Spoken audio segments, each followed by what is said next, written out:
বর্তমানে বাংলাদেশের ম্যাক্সিমাম স্বামী স্ত্রীর সম্পর্ক ইঁদুর বিড়ালের মতো, কারণ স্টার জলসা জি বাংলা দেখে দেখে চরিত্রকে একবারে নষ্ট করে দিয়েছে। কথা কন না কেন?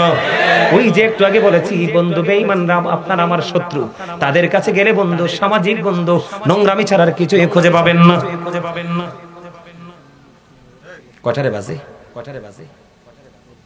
ও মা, মাত্র ওয়াজ চলবো নেই, চলতো আলহামদুলিল্লাহ বলেন। আর জোরে, আমি বিরতি দিব না, আমি একটার পর একটা বলতেই থাকবো। আপনাদের যদি খারাপ লাগে যায় একটু চাটা খাইয়ে কিছু কমো না, চা খাওয়ার নেশা চলে গেছে আলহামদুলিল্লাহ, আলহামদুলিল্লাহ। এই মানসিকতা যার মধ্যে তৈরি হবে সেই একদিন আল্লাহর প্রিয় হয়ে যাবে। আরেকটা ওয়াজ করে রাখি, মনে যদি না থাকে সবার শেষে, আপনার প্রথম জীবনে কি অপরাধ করেছেন, শেষ জীবনটা যদি আপনি আলোর মধ্য দিয়ে কবরে যেতে পারেন, প্রথম জীবনের গুনার কথা আমার আল্লাহ জিজ্ঞেস করবে না।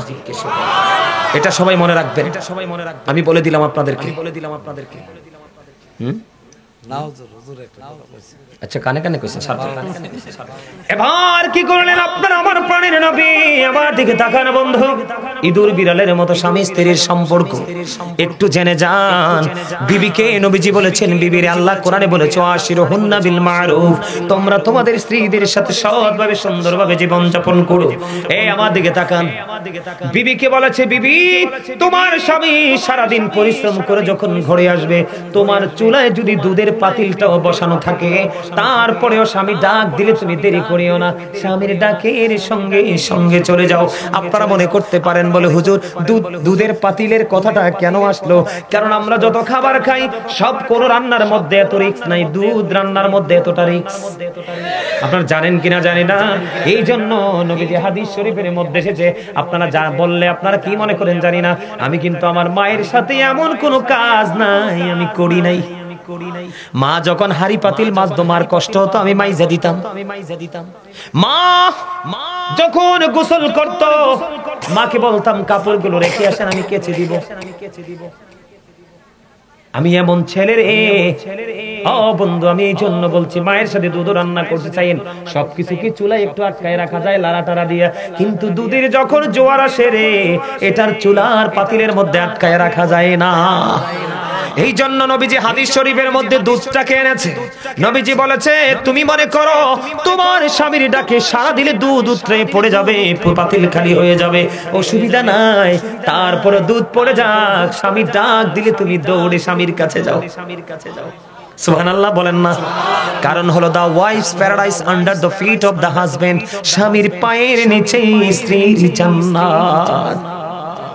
এবার বিবিকে যেমনি বলেছে বন্ধু, স্বামীকেও বলেছে, আল্লাহর হাবিব তুমি যখন বাইরে এক কাপ চা খাও, বিবির জন্য চায়ের ব্যবস্থা করে ঘরে যাও।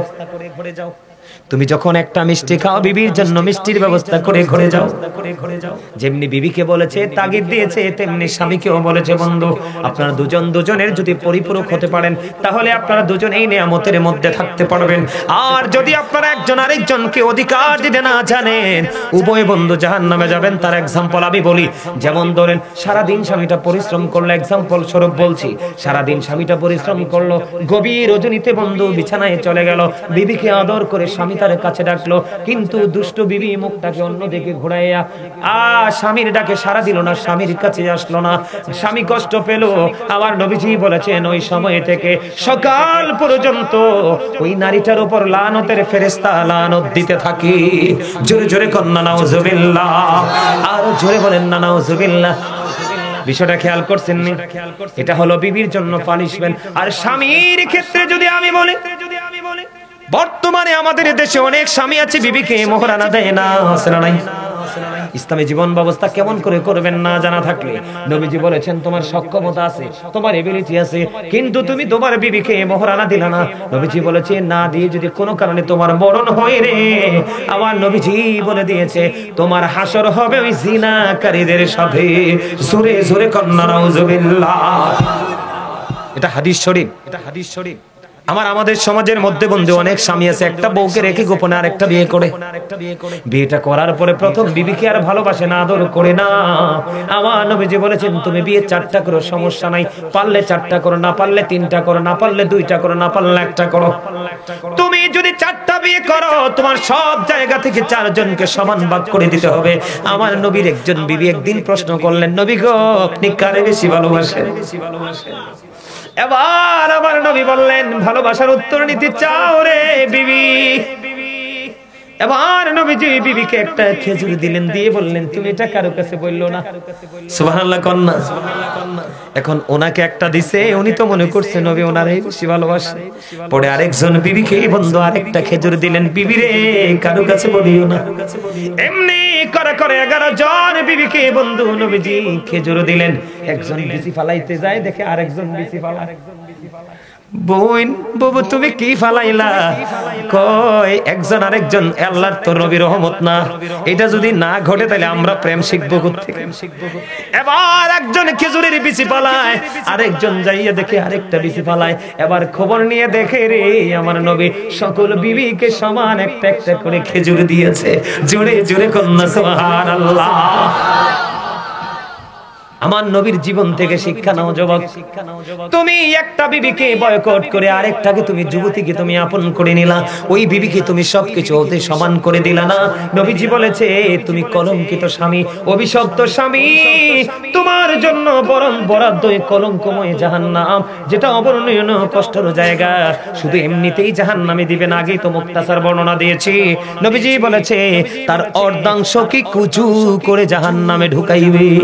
জোরে জোরে কন্যা নাউজুবিল্লাহ। সর্বশেষ পয়েন্ট হলো, পয়েন্টটাকে ফাইন্ড আউট করেছি আমি, আগেই বলেছি টপিকস আকারে আলোচনা হবে। সুন্দর লাগেনি ওয়াজটা? একটা একটা করে করলে ভালো হয় না? এবার যুবক বাবা গো তোমরা সবাই শোনো, দাদা তুমি তো বুড়ো হয়ে গেছো, দাদু যদি বুড়ো দাদু যদি বাইসা থাকে, দাদুর জন্য তুমি একটা পান খাইতে খাইতে তুমি বাড়ি যাইবা, দাদুর জন্য একটা পান নিয়ে যাইবা। চাচাকে বলে চাচা গো আপনি যদি পান খান একটা পান মুখে দিবেন, চাচির জন্য আর একটা হাতে করে নিয়ে যাবেন। আমার কোন ভাই তুমি যদি বিয়ে করে থাকো, এখান থেকে বিরিয়ানির প্যাকেটটা তুমি নিয়ে যাবে, অর্ধেকটা তুমি খাবে, মা বাবা থাকলে অর্ধেকটা দিয়ে দিবে, আর অর্ধেকটা অর্ধেক করে করে তুমি এক লোকমা তোমার বিবি এক লোকমা খাইবা। একটু সময় আল্লাহ রাসূল বলেছেন 1 ঘন্টা বা কিছু সময় যদি যেই কোনো অজুহাতে স্বামী স্ত্রী যদি 1টা ঘন্টা প্রেমের আলাপ করতে পারে, আমার নবীজি জানিয়ে দিয়েছে ওই স্বামী স্ত্রীর আমল নামায় 1 বছরের নফল ইবাদতের আমল ঢুকাই দিবে আমার আল্লাহ। জোরে জোরে বলেন না সুবহানাল্লাহ, আরো জোরে বলেন না সুবহানাল্লাহ। এবার আমার কথা বুঝতে পারছেন নি? এটা হলো বন্ধু ইসলামী হুকুম, ইসলামী জীবন ব্যবস্থা, স্বামী স্ত্রী দাম্পত্য জীবনে, ঠিক কিনা বলেন? এবার আপনারা মনে মনে ভাববেন হুজুর বউটা তো কথা শুনে না, কি করে না? বিবি কথা শুনে না, বিবি কথা শুনে না, এখন কি করব? নবীজি বলছে হালকা পাতলা ভাবে তার একটু আঘাত করো। ধরেন একটা চড় দেন, তবে মুখে আঘাত করা যাবে না, অবাচ্য গালাগালি করা যাবে না। ও বন্ধু প্রয়োজনে বিছানা আলাদা করে দিবেন, তারপরে হুট করে বিবিকে তালাক দেওয়া যাবে না। কথা কি বুঝতে পারছেন? আরো জোরে বলেন। এবার আমি আসি ইসলামী জীবন ব্যবস্থা সবচেয়ে বড় ভয়ঙ্কর যে রূপটা বন্ধু, আমার দিকে তাকাও। বর্তমানে এই যে এখানে অনেক ছেলেরা জিন্স প্যান্ট পরে আইছে, আছে না নাই? যুবক তোমরা রাগ হইও না, আমি তোমাদেরকে শিখাচ্ছি, আমি তোমাদের শিক্ষক। আমার দিকে তাকাও, ইসলামী জীবন ব্যবস্থা তুমি কেমন করে গঠন করবে আমার দিকে তাকাও। আমি তোমাদেরকে বলি, এদিকে তাকাও। এই যে আমি বলেছি আল্লাহ মানুষকে সুন্দর করে বানাইছে, মনে আছে নিওয়াজ? আল্লাহ তোমাকে আমাকে মানুষের মাঝে, মানুষের ভিড়ে, ঘন মানুষের ভাবে সুন্দর দিয়েছে। কে দিয়েছে? কথা বলে না। কি দিয়েছে? উত্তম পোশাক দিয়েছে। আমার দিকে তাকায় এখন যুবক, যারা জিন্স প্যান্ট পরে সামনে দিয়ে লজ্জাস্থান দেখা যায়, পিছনের দিক দিয়ে লজ্জাস্থান দেখা যায়। বিশেষ করে নামাজে যাইয়া যখন রুকিতে যায়, পিছনের কাতার থেকে একটা যুবক আর একটা যুবকের লজ্জাস্থান দেখতে পায়। কথা কয় না কেন? আল্লাহ বান্দার জন্য 3 শ্রেণীর পোশাক দিয়েছে। কয় শ্রেণীর? একটা হলো লজ্জাস্থান ঢাকার পোশাক, আরেকটা হলো সাজের পোশাক, আরেকটা হলো তাকওয়ার পোশাক। আল্লাহ বলেছেন লিবাসুত তাকওয়া যালিকা খায়র, আল্লাহর কাছে সবচেয়ে উত্তম পোশাক হলো তাকওয়ার পোশাক। সুবহানাল্লাহ বলেন না? ইসলামী জীবন ব্যবস্থা তুমি কেমন ভাবে কায়েম করবে, গঠন করবে, আমার দিকে তাকাও। যুবক, নারীর যেমন পর্দা আছে পুরুষের তেমন পর্দা আছে, আমার দিকে তাকাও। ইসলামী জীবন ব্যবস্থা কোনটাকে বলে, আমার দিকে তাকাও। তোমরা প্যান্ট পরো, লুঙ্গি বলো, পায়জামা বলো, ট্রাউজার বলো, আল্লাহর হাবিব জানিয়ে দিয়েছে, আল্লাহ কোরআনে বলেছে, আর হাদিসে আমি পড়ে যাই, আল্লাহ রাব্বুল আলামিন বলেছে উপর দিয়ে থাকবে নাভি বরাবর অথবা নাভির উপরে, আর নিচের দিক দিয়ে থাকবে টাকনোর উপরে। এই কন্ডিশনে পোশাক পরা একজন ইমানদার পুরুষের জন্য ফরজ। কি? ইমানদার পুরুষের জন্য ফরজ। ইচ্ছে করে যদি তুমি এটা থেকে বের হয়ে যাও, তুমি ফরজ তরক করেছো, তোমার ঠিকানা বুখারী শরীফের মধ্যে এসেছে জাহান্নাম। নাউজুবিল্লাহ বলে না? আবু বকর সিদ্দিক প্রশ্ন করলো, ইয়া রাসূলুল্লাহ, আমার পোশাকটা মাঝে মাঝে টাকনোর নিচে চলে যায়, যাওয়ার পরে আমি এটাকে তুলে ফেলি, এখন আমার কি সাজার অন্তর্ভুক্ত হতে হবে? নবীজি বলেছেন, না না, মনে করার পরে যে ব্যক্তি টাকনোর উপরে পোশাক তুলে ফেলবে তার জন্য কোনো সাজা নাই। বলে, হুজুর এখানে আসলেন কেন? নারীদের পাতলা পোশাক পরা এটা বন্ধু উলঙ্গ নারীর সমান। পুরুষরা পোশাক পরার পরে লজ্জাস্থান দেখা যাবে, এটা ল্যাংটা পুরুষের সমান। পোশাক তো লজ্জাস্থান ঢাকার জন্য, আপনি পোশাক পরার পরেও লজ্জাস্থান রাখতে পারলেন না, আপনি উলঙ্গ পুরুষ। কোরআন হাদিসের মধ্যে আপনি নাই, আমার দিকে তাকান, 3 শ্রেণীর মানুষের সাথে আল্লাহ কথা বলবে না, দয়া করবে না, রহমত দিবে না। এর মধ্যে একটা হলো বন্ধু, যিনি অহংকার করে করে টাকনোর নিচে ঝুলাই ঝুলাই পোশাক পরে। 2 নাম্বার হলো আল্লাহর হাবিব বলেছে, উপকার করে মানুষকে খোঁটা দেয়। 3 নাম্বার হলো মিথ্যা কথার মাধ্যমে কাস্টমার থেকে ব্যবসার মাধ্যমে টাকা হাতিয়ে নেয়। নাউজুবিল্লাহ বলেন না? এবার বলে, হুজুর আমি পড়েই ফেলবো, এটার উপকারিতা কি? আল্লাহর নবী মসজিদে অবস্থান করতেছে, নবীজি চাইয়া দেখলেন এক ব্যক্তি এসে নামাজের নিয়ত করে ফেলছে। নবীজি ডাক দিয়ে বললেন, তুমি ওযু করে আসো, অথচ নিয়ত বেঁধে ফেলছে। নিয়ত ভেঙে ওযু করতে গেলেন, ওযু বানিয়ে আসলেন, আবার বন্ধ নিয়ত বাঁধলেন। নবীজি বললেন, তুমি ওযু করে আসো, আবার নিয়ত ভেঙে তিনি ওযু করতে গেলেন, আবার ওযু করে এসে তিনি নামাজের নিয়ত বাঁধলেন। নবীজি তৃতীয়বার বললেন, ওযু করে আসো। 3rd পারসন আল্লাহর হাবিবকে প্রশ্ন করলেন, আল্লাহর নবী, ইয়া রাসূলুল্লাহ, ইয়া হাবিবাল্লাহ, নবী গো, ও প্রাণের নবী বারবার বলছেন ওযু করার জন্য। ইয়া রাসূলুল্লাহ, কেন গো? আমার নবীজি বলেছেন, নামাজ পড়ার জন্য পোশাকের যে কন্ডিশন দেওয়া হয়েছে, শর্ত দেওয়া হয়েছে, সেই সীমাবার ত্যাগ করেছে। এই পোশাক পরে কিয়ামত পর্যন্ত নামাজ পড়তে পারবে, লাভ হবে না, কারণ তার পোশাকটা থাকতে হবে টাকনোর উপরে। কোথায়? হিসাব খেয়াল করছেন? ইসলামী জীবন ব্যবস্থা কোথায়? আর আপনি আছেন কোথায়? আছে খেয়াল? এবার আসেন যুবকদেরকে বলি, যুবক, এই পোশাকের সঙ্গে সঙ্গে তোমাদেরকে আরেকটা বলবো, তোমরা কি করবে না, লাল টকটকে লাল শার্ট গেঞ্জি পাঞ্জাবি পরবে না। আল্লাহর হাবিব হাদিস শরীফের মধ্যে আসছে, জনৈক ব্যক্তি নবীজিকে একটা সালাম দিলেন, নবীজি সালামের জবাব দিলেন না। আরেকটা সালাম দিলেন, নবীজি সালামের জবাব দিলেন না। কেন গো? তার সালামের জবাব না দেওয়ার কারণ হলো, তার পরনে ছিল লাল রঙের 2টা জামা। কারণ লাল টকটকে লাল রঙের জামা পরা পুরুষের জন্য মাকরুহে তাহরিমি হারামের অন্তর্ভুক্ত। এই জন্য নবীজি সালামের জবাব দেয় নাই। আপনাদেরকেও বলবো, লাল জামা পরা যাবে না। লাল জামা যদি বর্জন করতে পারেন, তার নাভির নিচে এবং টাকনোর নিচে পোশাক পরা যদি ছাড়তে পারেন, তাহলে আপনি হবেন ইসলামী জীবন ব্যবস্থার অন্তর্ভুক্ত। তোমার কথা কয় না কেন? আল্লাহ কি বলে? ফলো করতে কইছে না নবীরে? তবে একটা একটা করেই করতে হবে, ঠিক কিনা বলেন? আর জোরে বলেন। এখন মাহফিল শেষে যাবেন, কই ঘুমাবেন না? কথা বলেন না, কি করবেন? ঘুমাবেন কিনা? এমনি কি মোবাইল টিপতে টিপতে ঘুমাইবেন নাকি? কিভাবে ঘুমাইবেন জানেননি? নামাজ পড়ার জন্য আপনি যেমনি ওযু করেন, ঘুমাইতে যাওয়ার আগে রাসূল বলেছেন তুমি তেমনি ওযু করো। কি করো? ডান দিকে কায়েত হয়ে তুমি শুইবা। তুমি ঘুমানোর আগে একটা আমল করবা, বলবনি?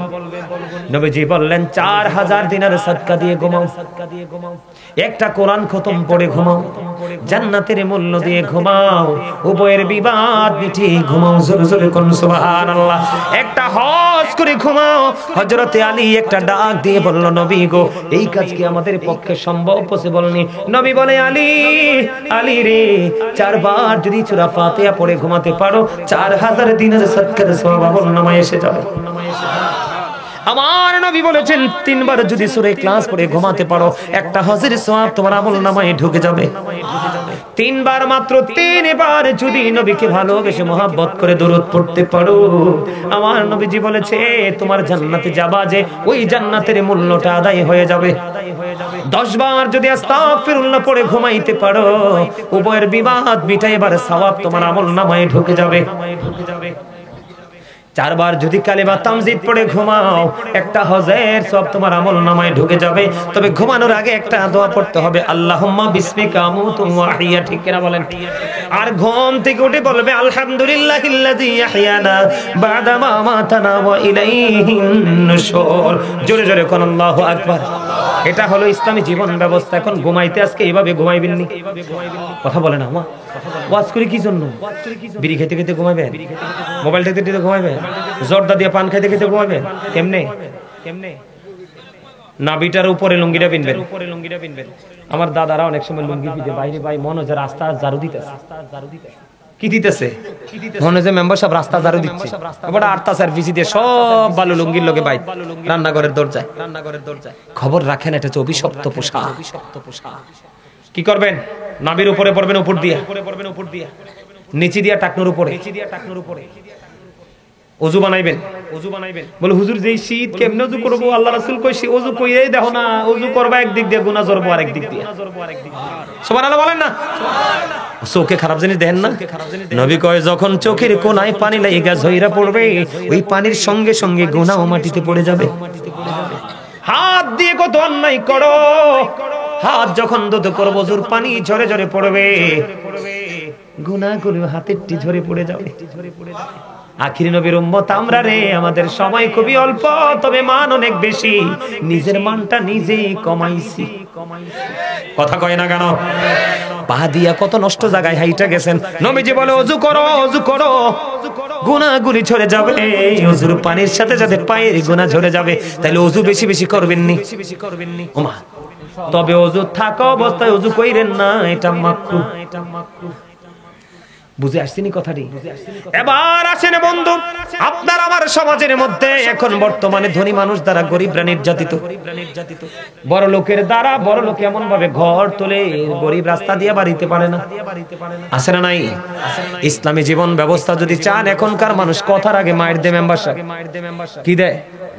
কথার আগে মায়ের দেয়, এটার কোনো বৈধতা নাই। আমার দিকে তাকান, আমি আলোচনা শেষ করে দিচ্ছি, এক্সাম্পল দিচ্ছি, আপনারা বুঝে নেবেন, আর বাকিগুলো অনলাইন থেকে বন্ধু জেনে নেবেন। আমার দিকে তাকান, দুটো অপশন নিয়ে আলোচনা করব, ছোট্ট করে করে আমার দিকে তাকান। আল্লাহর হাবিব একজন ব্যক্তির দিকে আল্লাহর হাবিব ইশারা করে বললেন, ইয়া রাসূলুল্লাহ, ওই ব্যক্তিটা অনেক বেশি দান সদকা করে, অনেক বেশি নামাজ রোজা করে, নবী গো তার ব্যবহারটা সুন্দর না। নবীজি বলেছে সে জাহান্নামী।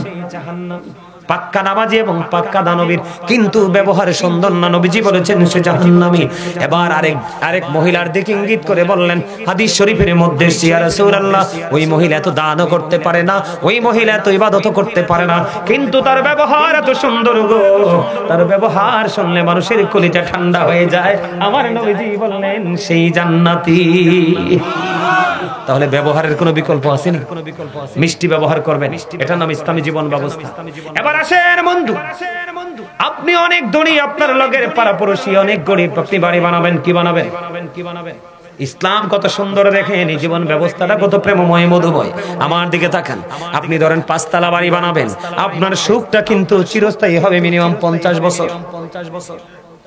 কিন্তু আপনি যদি এইভাবে বাড়িটা বানান, আপনার আপন স্বজন আশেপাশে যারা আছে বন্ধু, গরিব মানুষ, তাদের কষ্ট হবে।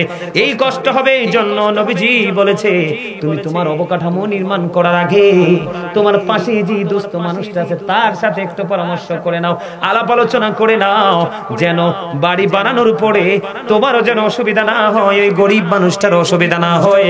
তার কারণ হলো তোমার সুবিধাটা যেমনি চিরস্থায়ী হবে রে, তেমনি তার অসুবিধাটাও চিরস্থায়ী হয়ে যাবে। ঠিক কিনা বলেন? এটার নাম হলো বন্ধু ইসলামী জীবন ব্যবস্থা। এবার আসেন,